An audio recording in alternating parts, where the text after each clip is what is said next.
शेष हेला श्रीमंदिर रत्नभंडार सर्भे काम।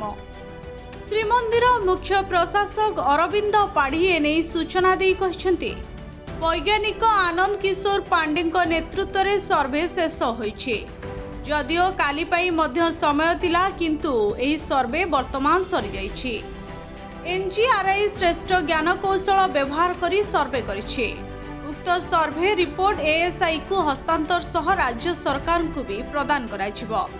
Technical survey report आसिबा परे सेवा पूजा सह जड़ित समस्तंकर परामर्श लोड़ाजिबो। राज्य सरकार परवर्ती निष्पत्ति नेबा परे कार्य आगु बढ़िबो। सेपटे रत्न भंडार चट्टाण तले कौन रही से नहीं खूब शीघ्र चूड़ांत रिपोर्ट देव NGRI team. Electric magnetic wave माध्यम रे डाटा संग्रह करा जायछि। डाटा इमेज क्वालिटी को लैब रे असेंबल कराजिबा परे चूड़ांत रिपोर्ट प्रस्तुत करिबो एनजीआरआई विशेषज्ञ। उभय भीतर और बाहर रत्न भंडार रे रोड सर्भे करा जायछि बोली कहिसंती वैज्ञानिक आनंद किशोर पांडे।